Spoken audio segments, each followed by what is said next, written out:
On laisse la parole au premier ministre. Des mesures sanitaires. Monsieur le chef du gouvernement, la parole est à vous. Merci, Marco. Monsieur Belair-Sérino. Écoutez, bonsoir tout le monde. C'est une grosse journée aujourd'hui, grosse étape. Je commence avec une bonne nouvelle. On vous avait dit qu'on visait à ce que 75 % des adultes au Québec soient vaccinés d'ici le 24 juin. Bien, je vous annonce qu'on va réviser cette date-là pour le 15 juin. Donc, bravo à l'équipe de Christian qui a réussi non seulement à rencontrer notre objectif, mais à le devancer. Merci à toute l'équipe. On me dit en plus que ça se passe dans la bonne humeur, avec efficacité. Et évidemment, bien, je veux tout de suite dire que je suis très impressionné de voir les Québécois, comment ils ont bien répondu. On a vu ça au cours des dernières semaines. Ça a été génération par génération. Les Québécois se sont présentés, ont fait leur devoir de citoyen. Je ne cacherai pas qu'on avait une petite inquiétude du côté des jeunes, mais les jeunes sont au rendez-vous. Donc, je ne peux pas vous exprimer comment je suis fier des Québécois aujourd'hui. Puis c'est grâce à vous autres si on peut annoncer ce plan complet de déconfinement pour les prochaines semaines, les prochains mois. Comme vous allez le voir, et puis comme vous en doutiez, c'est un plan où on y va prudemment, graduellement. Bon, d'abord, il reste quelques petits endroits où il y avait des mesures d'urgence, entre autres dans le Bas-Saint-Laurent. Donc, dès lundi prochain, toutes les écoles vont pouvoir ouvrir, sauf là où il y a quelques éclosions, mais là, dans toutes les régions, les écoles vont être ouvertes, primaires, secondaires. Il reste dans les zones rouges les 3, 4, 5, secondaires 3, 4, 5 qui sont en alternance, mais je vais vous en parler tantôt. Puis moi, je le répète, là, c'est ma plus grande fierté. Je pense que beaucoup de Québécois ont fait des efforts spéciaux pour que nos jeunes restent à l'école. Le Québec, c'est un des endroits au monde où, au cours de la dernière année, on a gardé nos écoles ouvertes le plus de jours. Donc, je pense que c'est un choix de société, c'est une belle solidarité, ça honore notre nation. Donc, allons-y avec le plan. D'abord, d'ici lundi, le 31 mai, la grande majorité des régions vont passer au orange. Ça veut dire quoi, le orange? Je le rappelle, ça veut dire d'abord que les élèves de secondaire 3, 4, 5 vont aller à plein temps à l'école et ça veut dire que les restaurants vont rouvrir. Donc, d'ici le 31 mai, la majorité des régions vont se joindre à la Mauricie, Centre du Québec et le Saguenay-Lac-Saint-Jean qui sont déjà orange, donc pour avoir droit à ces mesures d'assouplissement. Ensuite, deuxième étape, le 14 juin. Au plus tard, le 14 juin, la majorité des régions du Québec vont passer au jaune. Ça veut dire quoi, le jaune? Ça veut dire que les personnes qui résident à 2 endroits, donc dans 2 maisons, peuvent se voir dans les maisons, dans une des 2 maisons. Ça veut dire aussi que tous les sports d'équipe, incluant avec contact à l'extérieur, vont pouvoir recommencer, donc au plus tard le 14 juin dans la majorité des régions. Puis les bars vont pouvoir rouvrir aussi, donc au plus tard le 14 juin. Il y avait déjà des régions, il y a déjà des régions qui sont jaunes, l'Abitibi-Témiscamingue, la Gaspésie, la Madeleine, le nord du Québec. Puis à partir de lundi, ça va être la Côte-Nord, donc dans la majorité des régions, le 14 juin. Troisième étape, d'ici le 28 juin, la majorité des régions au Québec vont passer au vert. Ça veut dire quoi, le vert? Ça veut dire 10 personnes provenant de 3 résidences vont pouvoir se voir dans les maisons. Ça veut dire aussi qu'on recommence tous les sports d'équipe à l'intérieur.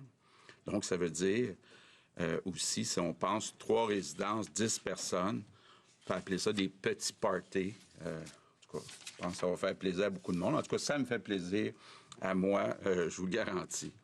J'annonce aussi que des mesures de déconfinement vont s'appliquer dans toutes les régions du Québec en 3 étapes.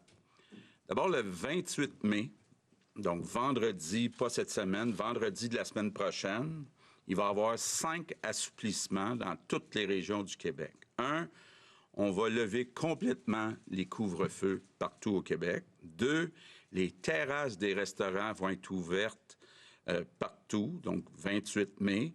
Troisièmement, les rassemblements dans les cours arrière des maisons. Bon, ça va être limité à 8 personnes, mais ça va maintenant être permis. Les déplacements entre les régions vont être permis. Ça veut dire ceux qui veulent aller en vacances ou en visite dans certaines régions, ça va être permis. Puis les salles et les stades, on va avoir une limite de 250 personnes par section. Total, 2500 personnes. Donc, ceux qui sont capables d'avoir plusieurs entrées puis de contrôler les groupes en les laissant dans une section, ça peut être au balcon, en bas. Donc, on va pouvoir avoir jusqu'à 2500 personnes. Donc, ça, c'est le 28 mai. Ensuite, le 11 juin, partout au Québec, les terrasses des bars vont pouvoir ouvrir. Et finalement, le 25 juin, à partir du 25 juin, partout au Québec, les personnes qui vont avoir reçu un vaccin avec les 2 doses vont pouvoir se visiter dans les maisons sans masque, sans distanciation.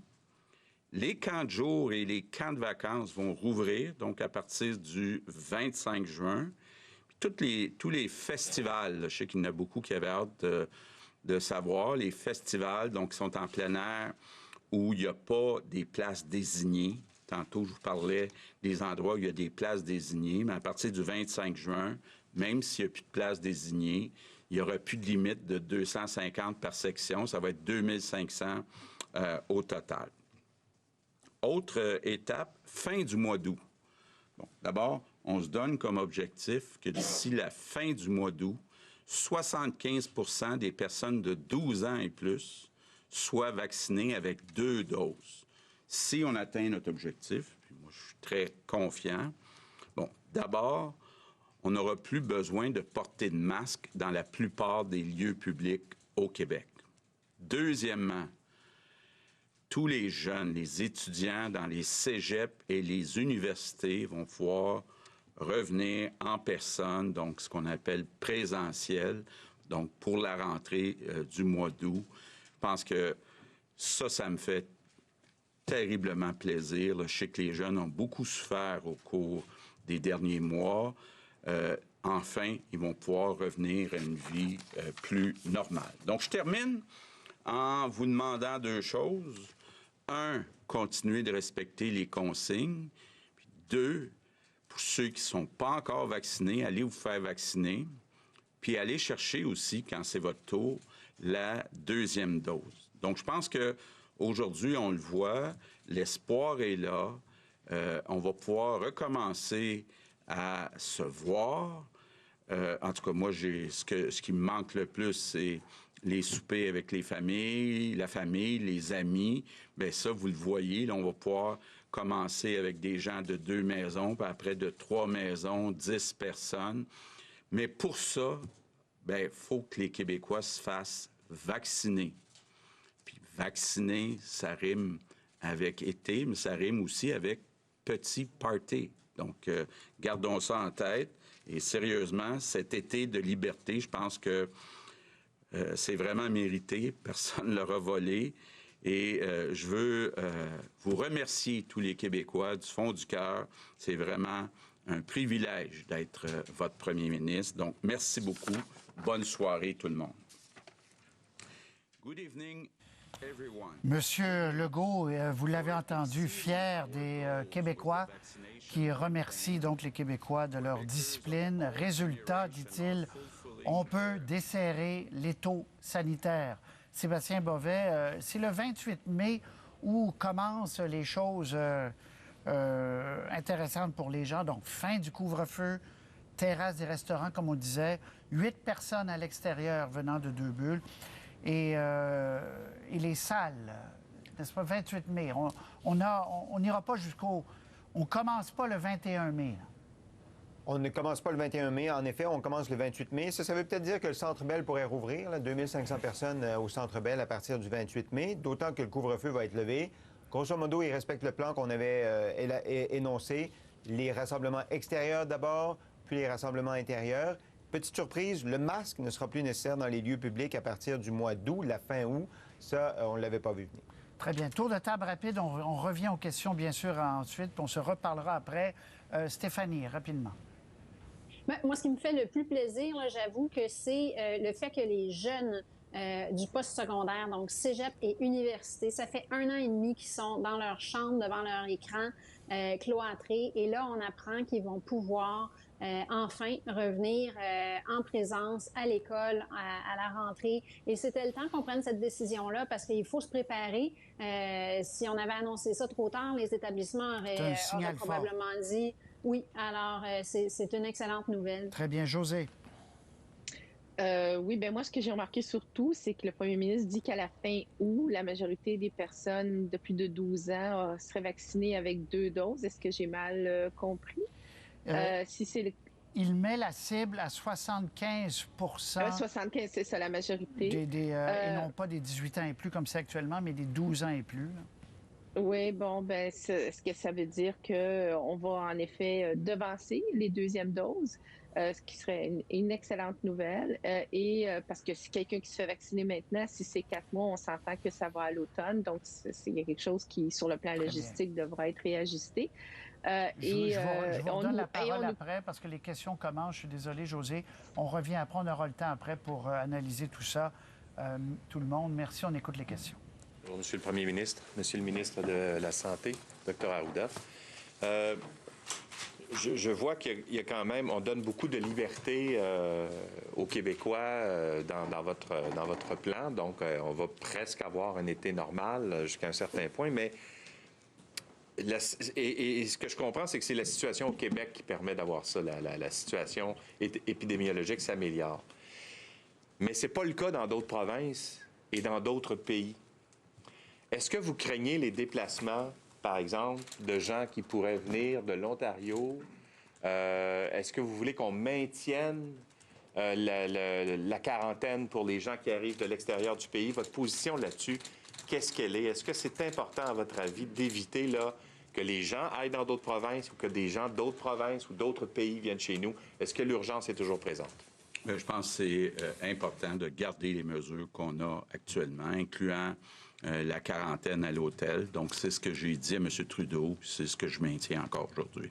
Combien de temps est-ce que vous pensez qu'on doit limiter la liberté de déplacement des gens? Bien, pour l'instant, on n'a pas fixé une date limite, là, mais pour l'instant, jusqu'à nouvel ordre, on veut garder les mesures. Alex Boissonneau, Radio-Canada. Bonjour, messieurs. Je comprends bien que le Québec est en meilleure position maintenant qu'à pareille date l'an dernier. Est-ce qu'il n'y a pas un risque de pécher par excès de prudence lorsqu'on parle des masques, notamment? Je sais qu'il y a des entreprises qui nous ont contactés pour demander quand est-ce qu'on va pouvoir laisser tomber le masque au bureau, dans les lieux de travail, à l'extérieur aussi. L'an dernier, par exemple, à pareille date, les enfants ne portaient pas de masque en tout temps dans les écoles primaires. Et là, de ce que je comprends du plan que vous annoncez, il va y avoir un assouplissement pour le port du masque seulement à la fin du mois de juin, je pense. Peut-être préciser ça. Là. Donc, qu'est-ce que ça veut dire lorsqu'on parle du port du masque? Et il y a des gens même qui se demandaient, est-ce qu'on va changer les mœurs un peu au Québec aussi? Est-ce qu'on va prendre l'habitude de porter le masque, peut-être à plus long terme, éventuellement?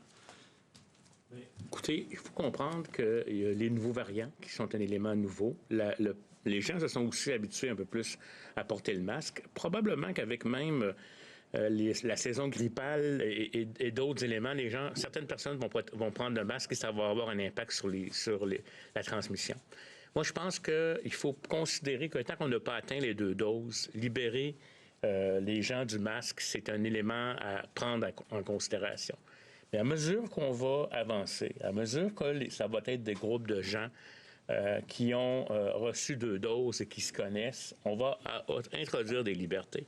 Je pense, par exemple, si à l'automne, tous les gens dans une maisonnée ou des invités, tout le monde a été vacciné, on pourra à ce moment-là enlever le masque et s'approcher un peu plus. Mais avant le 2 doses, je pense que c'est trop risqué. Et dans certaines activités extérieures où on ne sait pas quel est le statut des gens aussi, je pense que c'est encore trop tôt, mais ça va venir. C'est important là, de préciser, fin juin, c'est dans les maisons, quand les personnes ont eu les 2 doses. Puis sinon, dans les lieux publics, c'est fin août, quand il y a 75 des gens de plus de 12 ans qui ont eu les 2 doses. Autre question, j'aimerais savoir pourquoi il y a un traitement différencié entre les bars et les restaurants pour ce qui est des terrasses. On comprend qu'il y a une ouverture plus rapide des terrasses des restaurants que pour les bars. Il y avait des gens dans les associations de propriétaires, par exemple, qui disaient que ce qui compte, c'est l'activité, c'est pas la nature de l'entreprise. Donc, comment vous avez basé votre décision? Si vous me permettez, dans tout le principe qu'on donne, particulièrement au mois de mai, c'est d'avoir une approche progressive. Je vous dirais là, que l'enjeu, c'est que si on met trop d'assouplissement en même temps, ça augmente le nombre de contacts de façon significative. Et donc, c'est pour ça qu'on est plus prudent. Par contre, ce qu'on a fait comme choix, c'est des assouplissements qui vont s'appliquer partout au Québec à des dates bien spécifiques, surtout en des activités qui sont extérieures. Bon, c'est sûr que quand vous commencez à regarder à la pièce, certains groupes vous dire pourquoi pas, c'est parce qu'en même temps, si on ouvre tout en même temps, là, on augmente de façon significative les contacts. Puis on veut laisser, puis je pense que c'est très important comme message, la réponse des Québécois, elle est merveilleuse à la vaccination. Il faut continuer. Les groupes plus récents, il faut qu'ils continuent pour aller chercher leur première dose et aussi une 2e dose. C'est vraiment, pour moi, la solution. Et c'est un plan qui veut éviter un déconfinement trop rapide aussi, dans le contexte des variants. Je pense qu'il y a une question de gros bon sens. Quand on va au restaurant, on s'assoit, puis on parle avec les gens qui sont à notre table. Quand on va dans un bar, que ce soit sur la terrasse ou à l'intérieur, bien, ça peut arriver qu'on ait jasé avec d'autres personnes, donc il y a plus de contacts. Alain Laforêt, TVA. Bonsoir à vous trois. Monsieur le Premier ministre, souvent, le diable est dans les détails. Pour être très clair, là, le 25 juin, le masque, c'est dans les maisons qu'on le retire, donc il n'est pas question qu'il y ait une police du masque, là, qu'on soit en train de vérifier, avez-vous une dose, avez-vous 2 doses. Et le mois d'août, c'est un objectif qui n'est pas nécessairement qui va arriver. C'est pas garanti que tout le monde va avoir 2 doses au mois d'août. Ce qu'on dit, je pense une question là où si les Québécois veulent savoir, est-ce qu'il y a un risque si j'étais avec quelqu'un d'autre dans la maison puis on a eu nos 2 doses, qu'on dit c'est à partir du 25 juin. Je pense que les gens vont avoir été vaccinés depuis un certain nombre de semaines. Donc, ça s'applique. À fin août, on va quand même, j'ai dit un gros si 75 % des Québécois qui ont 12 ans et plus ont eu leurs 2 doses. À ce moment-là, on considère qu'il y a une protection dans la société.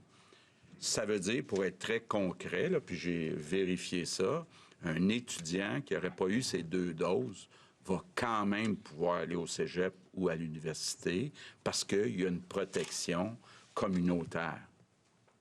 Le docteur Arruda en a fait mention, là, entre autres, des variants. Est-ce que vous écartez d'emblée la possibilité d'une 4e vague, compte tenu qu'on a 11 cas confirmés de variants indiens qui nous sont arrivés du Nunavut et qui sont actuellement hospitalisés en Montérégie? Là? Bien, la situation, elle est sous contrôle. On a déjà eu, je pense, au total, selon les différentes anecdotes, autour de 11 cas de variants indiens qui n'ont pas donné d'éclosion comme telle. C'est toujours une possibilité. Hein? Là, il ne faut pas... Vous savez, par contre, on vous dirait qu'on part bien avec cette 3e vague-là. On sait qu'il est présent. On sait comment aussi le contrôler. Il semblerait que ce variant-là est beaucoup plus transmissible, mais qu'il répond quand même aux vaccins qui sont dans la majorité du cas. Donc, quelque part, c'est possible, mais je vous dirais, on va surveiller l'épidémie.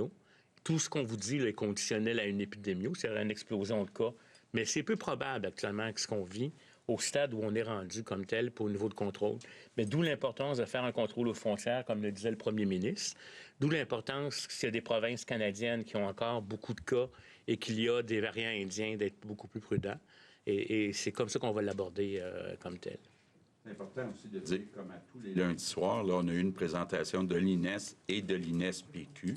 Et les experts prévoient, en regardant la situation actuelle, qu'il va y avoir une baisse dans les prochaines semaines des cas, des hospitalisations, des décès. Donc, on s'en va dans la bonne direction selon les experts. Ça peut changer dans 2 semaines, mais là, pour l'instant, aujourd'hui, le portrait qu'on a, c'est que la situation va s'améliorer dans les prochaines semaines. Patrice Bergeron, La Presse canadienne. Bonjour à vous trois. Tout d'abord, avant que je pose mes questions, juste s'assurer, est-ce qu'il y a d'autres mesures qu'on va apprendre dans les communiqués après ou est-ce que vous avez tout dévoilé là, actuellement? Bien, écoutez, il peut y avoir des détails, là. Je pense entre autres au lieu de culte. Ce que j'ai essayé de faire, c'est de ne pas être trop long puis de m'en tenir aux mesures les plus importantes. Mais selon mon jugement, là, les mesures les plus importantes ont été mentionnées. D'accord. Docteur Arruda, question comme ça. Est-ce qu'on a, par contre, vous avez beaucoup insisté sur la deuxième dose, l'importance de la deuxième dose, mais est-ce qu'il y a des cas documentés au Québec de gens qui, ayant reçu une première dose, l'un et l'autre, se sont contaminés ou ont pu contaminer d'autres personnes? Est-ce qu'il y a eu, et par ailleurs, s'il y a eu des cas de contamination, est-ce qu'il y a eu des conséquences à ces cas-là? Il y a des rares cas, je vous dirais, de gens qui ont été infectés, vaccinés 2 fois, puis qui auraient peut-être présenté une réinfection comme telle, mais c'est des rares cas, là. Je veux dire, c'est des histoires anecdotiques qu'on regarde et qu'on essaye d'analyser actuellement. Mais je pense que les vaccins qu'on utilise au Québec, quand on les donne au bon moment, offrent une couverture vaccinale qu'on considère importante. Et par ailleurs, si on regarde donc l'enchaînement du déconfinement, là, par exemple pour les terrasses resto le 28 mai, les cours arrière pour 8 personnes, c'est bien ça. Le 14 juin, les gens qui résident dans 2 maisons vont pouvoir se voir. Mais quelle est la différence de risque? Il n'y a pas d'ailleurs plus de risque, justement, par exemple, parce qu'à fin juin, il y aura tous les restaurants vont être ouverts à l'intérieur aussi. C'est pas tous à peu près la même situation de risque qu'on soit à l'intérieur ou à l'extérieur avec un grand nombre de personnes? Pourquoi on choisit des dates différentes? Par rapport aux restaurants?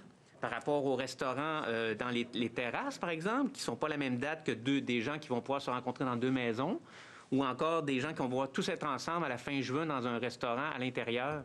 C'est pas tout à peu près le même stade de risque. On a toujours dit là, qu'il y a plus de risques à l'intérieur qu'à l'extérieur. Là. Donc, je pense que c'est ce qu'on voit dans la séquence. Donc, on commence par les sports à l'extérieur, après on va dans les sports à l'intérieur. Donc, oui, il y a plus de risques à l'intérieur qu'à l'extérieur. Mais ce qui est intéressant avec notre épidémiologie actuelle, puis espérons qu'elle va continuer, c'est pour ça qu'on fait des projections, c'est qu'au-delà de ce qu'on vous annonce comme assouplissements transversaux dans toutes les régions, les gens vont passer rapidement à l'orange, rapidement au jaune, puis rapidement au vert. Et là, les libertés vont s'accentuer. On nous a donné des dates estimatives, mais honnêtement, avec le portrait qu'on a actuellement, on pense qu'on est dans la bonne perspective. Avec les projections qu'on a maintenant, on est dans la bonne perspective. Vous savez, on a été... ça fait un bout là, que certaines régions sont un peu dans l'orange, puis qu'on n'a pas nécessairement automatiquement été dans l'orange pour justement maintenir, je vous dirais, cette diminution de contact qui a fait qu'on a observé une chute assez significative, à mon avis, qui est très importante actuellement. Et c'est pour ça, vacciner en mai, et puis liberté... avec prudence, mais liberté et espoir pour un été qui va s'accentuer à partir du fin juin, début juillet. Charles Cavalier, Le Journal de Québec. Bonjour à vous trois. Écoutez, juste pour clarifier, c'est peut-être moi qui ai mal compris, mais sur la question du masque, Dr Arruda, vous avez mentionné que dans certaines circonstances, il faudrait le conserver à l'extérieur, là, c'est ce que j'ai noté. J'ai peut-être mal compris. Puis, Monsieur Legault, tant que j'ai pas reçu 2 doses, moi, cet été, si je reçois à la maison, il faut que je conserve le masque. C'est ce que je comprends? Bien, idéalement, oui, parce que au début, là, il va y avoir plus de gens qui ne sont pas complètement protégés, qui pourraient être un risque et vous transmettre la maladie. Le masque, là, quand on vous le recommande, c'est pour vous protéger les autres, mais aussi pour votre protection. Et pour ce qui est maintenant de l'autre question que vous m'avez posée initialement, la première, excusez-moi. À l'extérieur?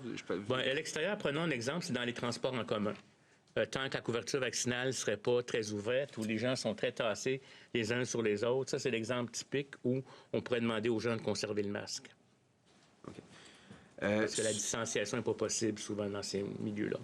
Sur le 75 % de deuxième dose, là, à la fin de l'été, à la fin du mois d'août, est-ce que c'est ça le retour à la vie normale? C'est-à-dire, par exemple, pouvoir recevoir plus que 10 personnes à la maison? Ou à quoi on doit s'attendre qu'on va avoir atteint ce 75 % de deuxième dose?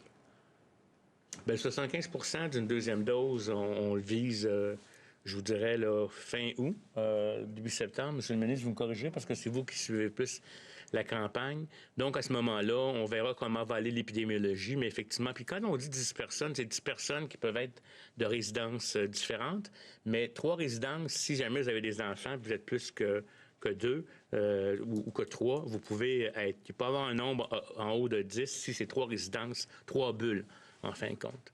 Mais, comme je vous le dis, là, on pense qu'avec ça, on va revenir à une vie quasi normale, puis on verra fin août, septembre, comment ça va se comporter pour planifier le temps des fêtes. Tommy Chouinard, La Presse. Justement, sur cette... là, on parle de 75 % des 12 ans et plus qui ont reçu 2 doses d'ici la fin août. Là, je comprends qu'il va falloir appuyer sur l'accélérateur puis devancer un peu l'administration des deuxièmes doses, là. Puis il y a l'enjeu de la vaccination des 12-17 ans aussi, là. On va régler ça à la fois à la fin de l'année scolaire, dans leur cas, et durant l'été. On va faire, M. Chouinard, cette semaine, là, on attendait d'avoir la confirmation du SIC pour comment va se dérouler la vaccination pour les 12-17. On a reçu ça aujourd'hui. Je pense que vous avez vu un communiqué qui a été émis. Donc, je vais avoir le plaisir jeudi d'annoncer avec la ministre McCann et le ministre Roberge, on va faire un point de presse spécifique jeudi pour annoncer comment va se dérouler la vaccination des 12-17, parce qu'on avait dit qu'aussitôt qu'on avait cette annonce-là, cette confirmation-là du cycle, qu'on procéderait. Donc, il y a deux grandes nouvelles, là, puis on vous donnera le détail jeudi, parce que je pense que les parents ont hâte d'entendre ça, là. Mais en gros, on va être capable de débuter probablement même d'ici la fin mai certaines opérations où on va pouvoir vacciner les 12-17. Mais l'essentiel de ça va se dérouler dans les 2 et 3 premières semaines de juin. Je vous donnerai les détails jeudi là, de comment ça va se dérouler. Donc ça, c'est la première chose pour ce qu'on va appeler la première dose des 12-17. La deuxième dose, on voudrait faire un peu l'inverse, là, pour que entre la mi-août et la fin août, dépendamment comment on va s'entendre avec le système scolaire, pour qu'à la fin août, comme le premier ministre a dit, les 2 doses pour les 12-17 vont avoir été faites pour que la rentrée scolaire puisse se faire avec des gens qui ont eu 2 doses. Ça, c'est notre objectif. Mais juste parce que là, ma question portait, là, peut-être juste une petite précision, là. C'est oui, juste qu'il y a beaucoup de gens qui ont reçu leur rendez-vous de 2e dose au mois de septembre. Bon, mais la bonne nouvelle, c'est que si tout continue de bien aller puis qu'on a les vaccins supplémentaires qui sont prémis, je vais vous donner grossièrement l'ordre qui va arriver, là. En ce moment, ce qu'on est en train de faire en deuxième dose, c'est notre RPA. Notre RPA, là, je vous ai dit, fin mai, premier jour de juin, devrait être complété. Ça, c'est la bonne nouvelle pour la deuxième dose. Après ça, on va être capable de faire notre deuxième dose, comme j'ai expliqué, pour les autres personnels de la santé qui nous restent à compléter. Mais l'essentiel, après ça, va être commencer la première dose avec les 12-17. La bonne nouvelle, c'est que je pense qu'on va avoir assez de vaccins supplémentaires pour commencer notre deuxième dose, même avant la fin du mois de juin. Ça, c'est la très bonne nouvelle. C'est pour ça que, comme on pensait finir, disons, pour le 24 juin, on pense qu'entre le 15 et le 30 juin, on va être capable de commencer la deuxième dose. Ce qui veut dire que si tout se déroule bien, puis jusqu'à maintenant, ça va comme ça, on va peut-être être capable d'accélérer des gens qui avaient leur rendez-vous de deuxième dose en septembre, de les ramener en août. Ça, c'est ça notre objectif. Puis j'ai demandé à M. Paré là, d'expliquer comment on va pouvoir le faire, parce qu'il y a toutes sortes de trucs. Là. Les gens vont pouvoir soit avoir du sans rendez-vous, ils vont pouvoir ramener, mais je pense qu'on serait capable de tous ceux qui avaient des rendez-vous plus tard pour la deuxième dose en septembre, de les ramener dans le mois d'août. Passage des couleurs. Quand vous dites la majorité des régions vont passer là, en orange, puis la majorité des régions en jaune, en vert. Bon. Probablement qu'il y a des gens à Montréal qui se demandent, ben là, nous autres, là, on a été pris dans le rouge pendant un bon bout de temps. Là, est-ce que c'est une séquence de dates qui exclut Montréal ou certaines autres régions, ou est-ce que vous pensez réalistement que la majorité des régions, ça veut dire toutes les régions? Ça inclut Montréal et Laval aussi. J'aimerais dire que tout va dépendre de l'épidémio, bien entendu. Il pourrait toujours y avoir une semaine de plus, tout dépendamment de l'épidémio. Mais ce que je veux aussi insister pour que la population comprenne, c'est qu'on y va avec des mesures à l'extérieur qu'on donne un peu partout. Il faut respecter quand même en mai et en juin les mesures, parce que c'est ça qui va permettre qu'on va être rendu au vert plus tard. Je ne sais pas si vous comprenez. Parce que si les gens se mettent à se comporter en vert dès fin mai, début juin, à ce moment-là, le nombre de contacts augmente, puis on peut revoir une augmentation. D'où l'importance. Puis on pense sincèrement, compte tenu du comportement des individus, les tendances qui sont à la baisse, que même des régions comme Montréal, Laval vont pouvoir atteindre ça. Mais ça, je vais vous dire, on se donne des libertés, c'est important, mais il faut respecter les libertés qu'on se donne pour pas qu'il y ait une augmentation des contacts en mai de façon très significative et en juin, parce que ça pourrait, à ce moment-là, refaire monter des chiffres, ce qu'on ne veut pas vivre. Olivier Bossé, Le Soleil. Bonjour, messieurs. Juste sur cette question-là, donc, c'est pas impossible si une région où ça chauffe, ben, elle change de couleur ou on resserre les mesures dans une région. Ça reste possible. Bien, oui, effectivement. C'est pour ça qu'on dit la majorité des régions. Là, on espère que ça va être toutes les régions où on va pouvoir respecter ces dates-là, mais on dit au moins une majorité. Mais s'il y avait un problème particulier dans une région, bien, cette région-là, le passage du rouge au orange, au jaune, au vert pourrait être retardé d'une semaine. Mon autre question était pour le ministre Dubé, le fameux code QR, quand les terrasses vont ouvrir, les salles de spectacle. Est-ce qu'un propriétaire de salle de spectacle peut demander aux clients de leur montrer leur code? Bien, vous savez que je vais vous répondre qu'on n'est pas encore rendu là parce qu'on attend toujours l'opinion de la santé publique de façon globale. Mais la bonne nouvelle, je vous dis... Aujourd'hui, je regardais les statistiques. Là, il y a à peu près 300 000 personnes qui ont reçu leur code QR après l'avoir demandé. Pas plus tard qu'aujourd'hui, parce qu'il y en a qui m'ont demandé comment se fait que moi, je n'ai pas encore reçu le mien. On commence depuis hier. Ce matin, je pense qu'on a envoyé près de 400 000 courriels à des gens là, qui l'ont reçu avant qu'on commence la semaine dernière. Donc, vous allez commencer à le recevoir. On veut aussi s'assurer, M. Bossé, que tout le monde a bien reçu aussi la preuve de sa vaccination. Fait que ça va prendre encore quelques semaines. Mais je vous donne un exemple. Comme aujourd'hui, là, je suis content, on a vu que 300 000 l'avaient demandé et l'ont reçu. Puis là, on vient d'envoyer un autre 400 000 courriels. Ça fait que là, les gens vont commencer à le recevoir au cours des prochains jours. On peut le demander, c'est surtout ça? Oui, il faut le demander. Non, je sais. Est-ce que les entrepreneurs... Non, je comprends très bien votre question. Je vous dis qu'il est un petit peu trop tôt pour faire le lien, mais on attend la réponse de la santé publique. Merci. Je vais faire du ménage sur la question de mon collègue Marco Bélair-Cirino du Devoir. Docteur Arruda, est-ce qu'un restaurateur peut empêcher l'entrée dans son établissement à quelqu'un qui n'a pas été vacciné? Est-ce qu'un chef d'entreprise, donc il y en a qui vont procéder à des embauches en vue de la saison estivale avec les mesures d'assouplissement que vous annoncez aujourd'hui, peut fixer comme condition d'embauche le vaccin?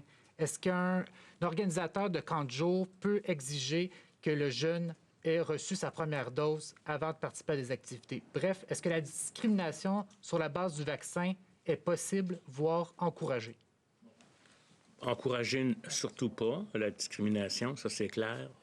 Premièrement, je vais vous dire qu'actuellement, il n'y a pas assez de monde qui ont reçu 2 doses pour qu'on puisse parler véritablement d'une question de preuve vaccinale. Les travaux sont en cours, mais ce qu'on veut éviter, justement, c'est que, par exemple, il y a des lois, il y a des normes du travail, etc. Puis si on utilise la vaccination dans un contexte où on discrimine, ça pourrait être problématique. Là, jusqu'à quel point les entreprises privées, dans des services non essentiels, pourraient en faire une condition? Il pourrait y avoir des débats juridiques là-dessus. Mais ce que nous, on pense qui est le plus important, sans nier qu'il pourrait y avoir des utilisations passeport vaccinal, la réflexion n'est pas terminée, c'est qu'on compte sur une plus grande majorité je vous dirais, de gens vaccinés qui vont d'ailleurs protéger les non-vaccinés. Parce qu'il y a une proportion des gens non-vaccinés qui ne peuvent pas être vaccinés pour des raisons médicales ou autres. Sur ce point-là, je voudrais juste dire deux choses. Il y aura une preuve vaccinale qui va être complète quand il y a 2 doses. Puis moi, j'invite les gens, là, parce que je pense qu'on est très content du premier 75 % qu'on a atteint. Mais étant donné qu'on a les vaccins disponibles, je dirais à tout le monde, les jeunes inclus, allez chercher le plus rapidement votre première dose pour ceux qui ne l'ont pas fait, parce qu'il nous reste encore dans ces catégories-là des gens à aller chercher. Mais à tout le monde, la minute que vous êtes capable d'aller chercher votre deuxième dose, c'est là que vous aurez la preuve vaccinale qui est importante. Monsieur Dubé, vous êtes ministre de la Santé, vous êtes ex-président du Conseil du Trésor. Vous n'êtes pas sans savoir que plusieurs sociétés d'État ont ralenti, voire cessé un certain nombre de leurs activités. Par exemple, l'Auto-Québec a mis à l'arrêt les casinos, qui sont un employeur de plusieurs milliers de Québécois.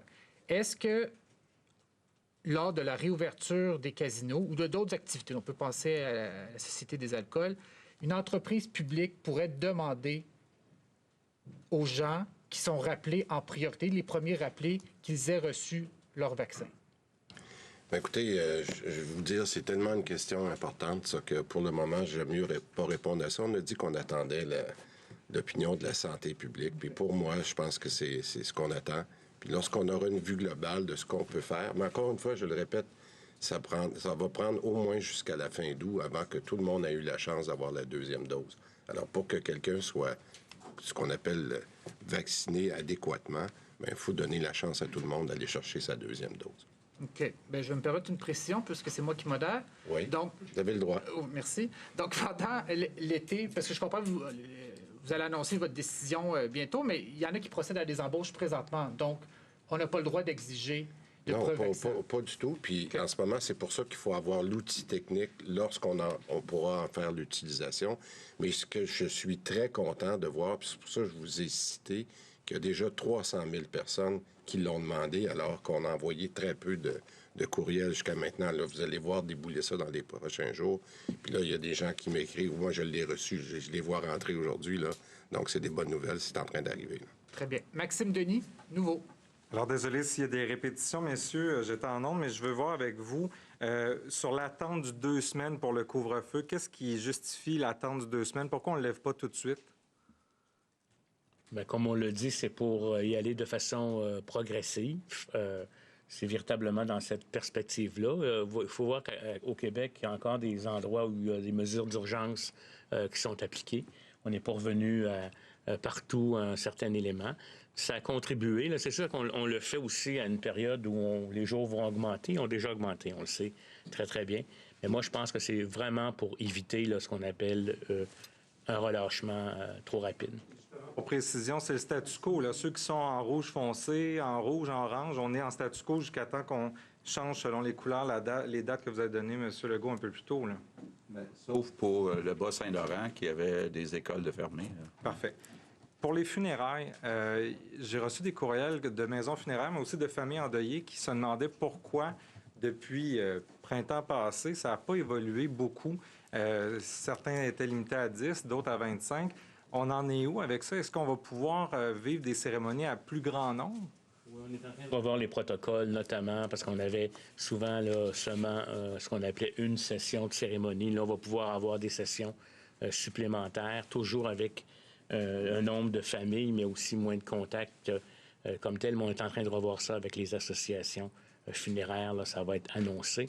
C'est sûr que plus on va avancer dans la saison, plus on va pouvoir revenir vers, j'appellerais une cérémonie la plus normale possible pour que les gens puissent vivre leur deuil.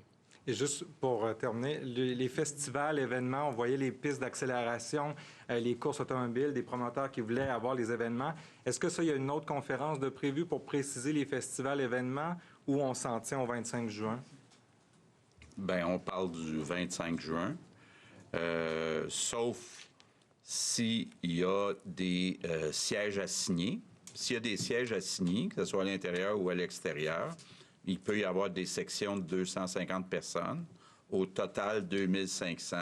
Puis ça, c'est à partir du 28 mai. OK. Quelques minutes pour des précisions en français. Oui, Monsieur le ministre. En profiter, j'aurai pas la prétention qu'on va remplacer la F1, mais on va annoncer quelque chose de très intéressant demain matin. Je vous donnerai pas tous les détails aujourd'hui. Je veux vous titiller jusqu'à demain matin, mais on va annoncer au circuit Gilles Villeneuve demain, tentativement pas pour remplacer la course, mais on va faire une clinique de vaccination qui va durer sur 3 week-ends à compter du 29 mai. Et les gens vont pouvoir venir se faire vacciner en voiture, mais aussi à vélo. Alors, comme je pense que c'est un endroit qui est très fréquenté, donner la chance aux gens de voir le circuit Gilles Villeneuve. Je serai là demain matin avec la mairesse Valérie Plante. On pourra vous donner plus de détails comment ça va se dérouler au cours des 3 prochains week-ends, parce qu'on a vu justement que c'est peut-être une combinaison de avec rendez-vous, sans rendez-vous, pour encore une fois accueillir le plus de Québécois possible pour se faire vacciner. OK. Question, il va y avoir effectivement un point de presse du tourisme et de la culture là, qui va vous préciser les éléments en lien avec les festivals et les différents éléments. Là, ça est annoncé. Puis on me dit aussi que les gens se posent beaucoup de questions sur les gyms.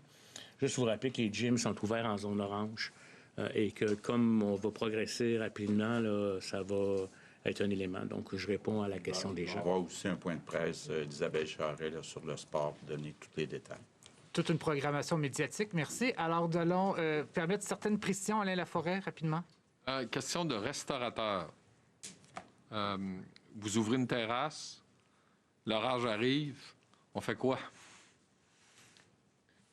Écoutez, la question m'a été posée aussi. Par M. Legault, je suis sûr. Non, mais elle m'a été posée en anticipant, là, par exemple, à la maison, etc.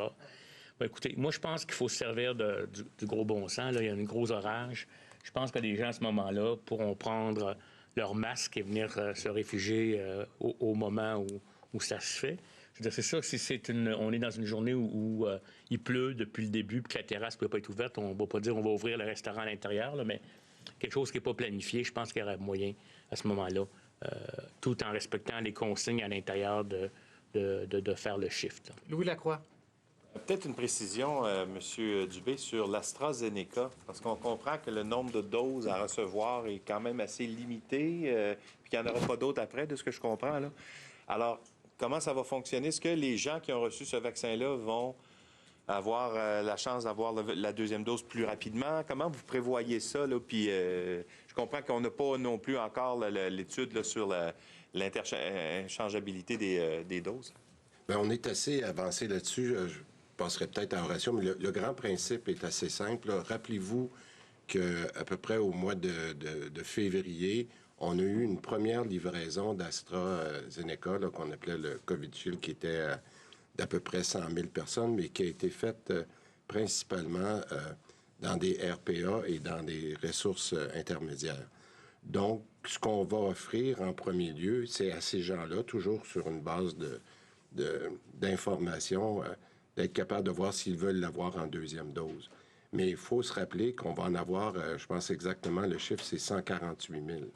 Alors, si jamais il nous en reste de gens qui ne voudraient pas l'avoir en deuxième dose, bien, on pourra l'offrir subséquemment à l'autre groupe de personnes qui est à peu près de 400 000.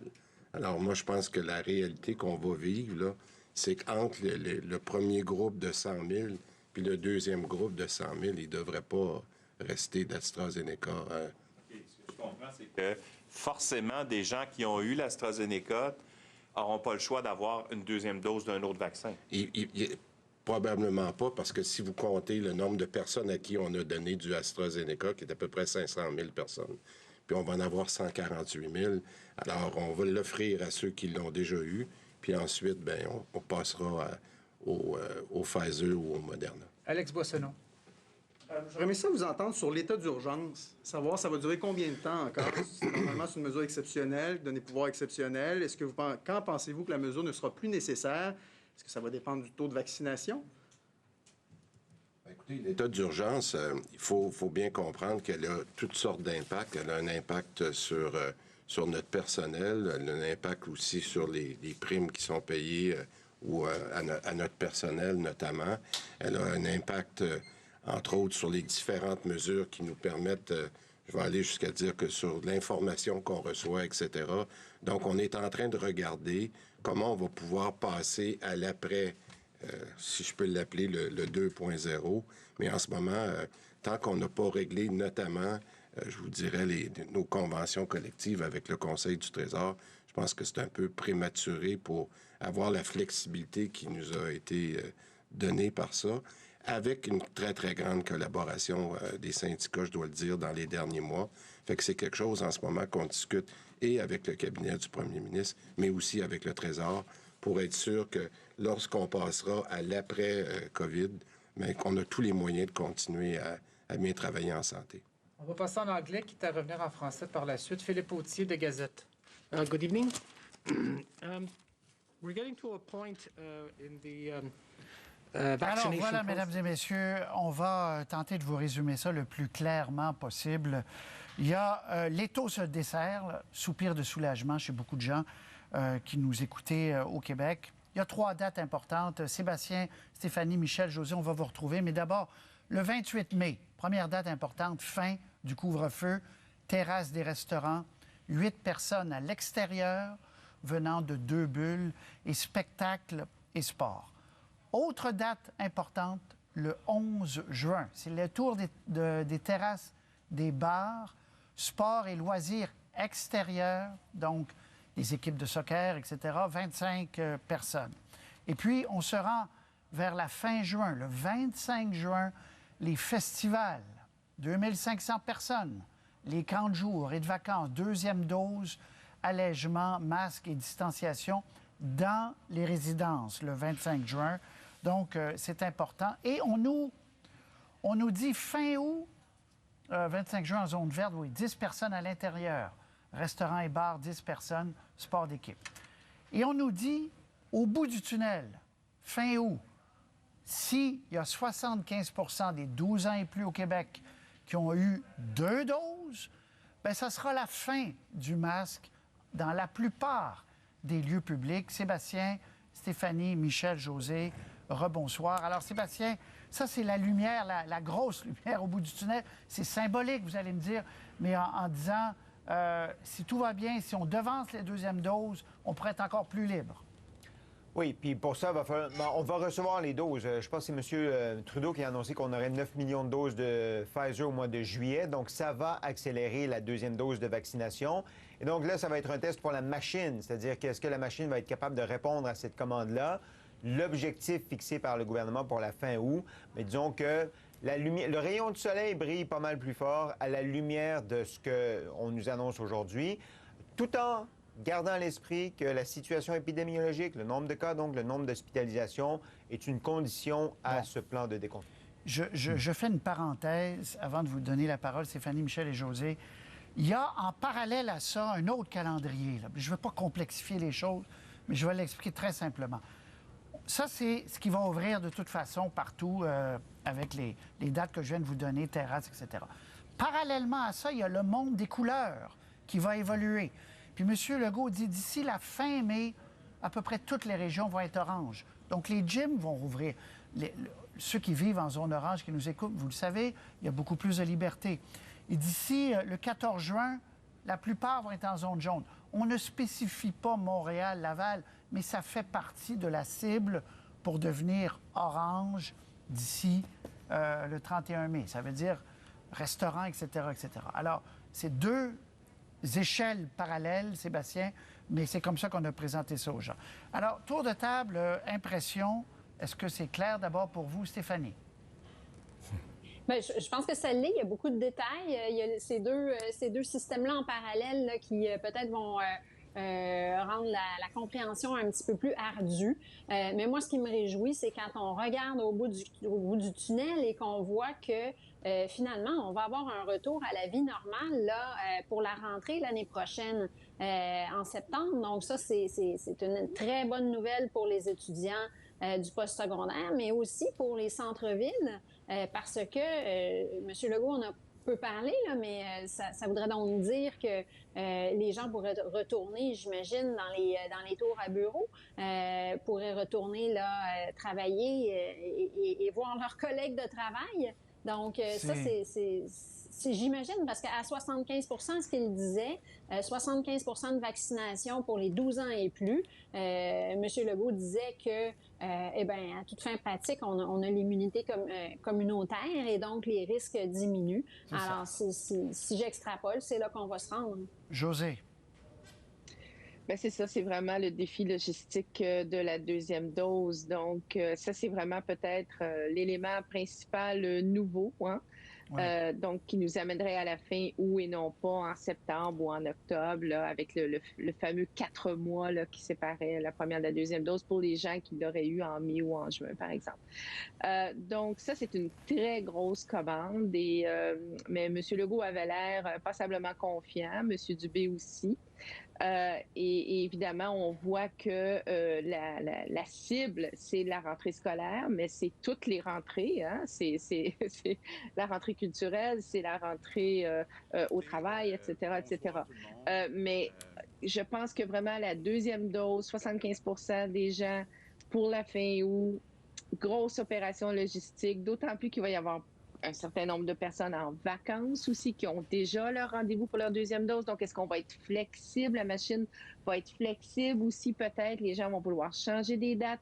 Et la dernière chose, c'est le fameux code QR, là. On ne sait toujours pas, lorsqu'on l'aura, à quoi il va servir. Oui. Michel David, impression générale ou... Oui, bien, de façon générale, les gens vont dire, bon, c'est très bien, la liberté s'en vient, les gens vont être contents, mais maintenant, je pense que ça va prendre pas mal de pédagogie parce que vous avez parlé des deux calendriers parallèles. Déjà, c'est un peu mélangeant.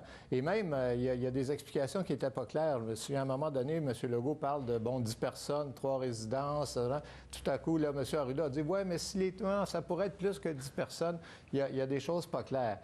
Pour ce qui est de la preuve vaccinale, mon impression, puis ça rejoint un peu ce dont on parlait avant le point de presse, c'est que le gouvernement veut tellement pas s'embarquer là-dedans qu'ils espèrent que le problème ne se posera pas et qu'à partir du moment où tout le monde va avoir 2 doses, on va enterrer ça. Bon, Sébastien, conclusion, il y a quand même 3 dates importantes, on le disait, là, le 28 mai, c'est quand même la fin du couvre-feu, 11 juin, 25 juin. Cette partie-là est claire, là. C'est clair, mais il y a de la pédagogie encore à faire. Ce qu'on va retenir, c'est qu'en effet, il y a l'espoir de la vaccination qui nous sort de cette pandémie-là et que d'ici la fin août, on va retrouver un semblant de vie normale avec les efforts qu'on a fait depuis un an. Merci à vous 4, très apprécié. Merci encore une fois, mesdames et messieurs, merci de votre attention. On se retrouve, vous allez retrouver vos téléjournaux dans quelques secondes avec le résumé le plus clair possible de tout ça. Merci, à tout de suite pour les gens de la grande région de Montréal, entre autres. Au revoir.